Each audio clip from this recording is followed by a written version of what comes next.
Hello, बच्चों. Let's read the question. And the question says, which of the following aqueous solutions should have the highest boiling point? तो कौन सा जो है जिसका हाईएस्ट बॉइलिंग पॉइंट होना चाहिए हमें बताना है. तो की कंसेप्ट जो लग जाएगा वो लग जाएगा सॉल्यूशंस का. तो हम बॉइलिंग पॉइंट की बात कर रहे हैं. तो यहाँ पे क्या दिया है कि 1 मोलर NaOH डिजोल्व है, एक्वस मतलब पानी में डिजोल्व है. तो यहाँ पे जो है एलिवेशन इन बॉइलिंग पॉइंट का कंसेप्ट लग जाएगा.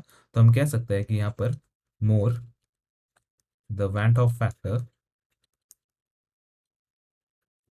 This will imply that more the boiling point. जैसे जैसे वैंट ऑफ फैक्टर बढ़ेगा मोर क्या हो जाएगा, उसका बॉइलिंग पॉइंट हो जाएगा.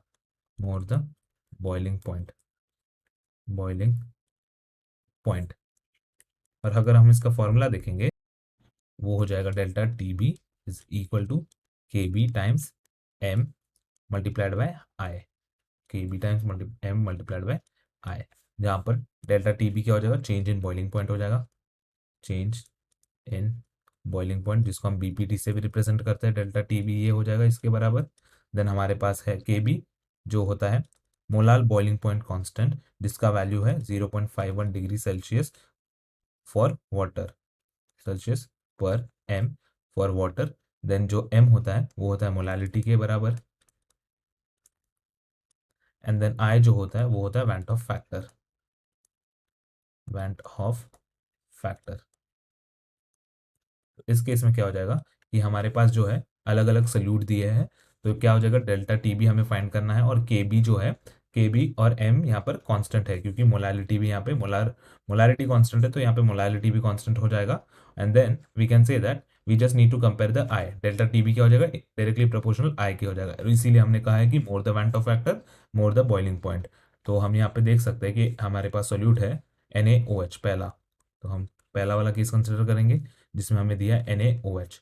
सो in the case of NaOH इसका जो आई वैल्यू हो जाएगा क्योंकि NaOH क्या हो जाएगा वो कंप्लीटली डिसोसिएट हो सकता है N plus plus OH minus में.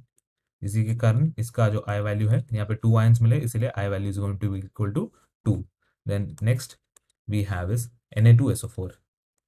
Na2SO4 के केस में क्या हो जाएगा, यहाँ पर ये डिसोसिएट होगा 2Na plus plus SO4 2 minus में.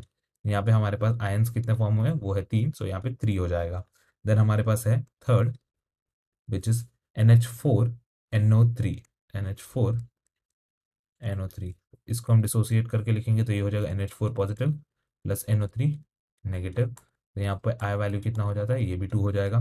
देन हमारे पास है आखिर में KNO3. Fourth is KNO3. तो KNO3 के केस में क्या हो जाएगा, ये डिसोसिएट होकर हम इसको लिख सकते हैं K plus plus NO3 minus. और यहाँ पे आई का वैल्यू कितना हो जाएगा, number of ions formed is 2, so here I value is also 2. So maximum किस में मिल रहा है, Na2SO4 में. देयरफॉर हम क्या कह सकते हैं कि हाईएस्ट बॉइलिंग पॉइंट होगा Na2SO4 के केस में. तो हमारा सही आंसर हो जाएगा ऑप्शन 2 जो है Na2SO4 और बाकी सारे इनकरेक्ट हो जाएंगे. Hope you have understood it well. Best of luck.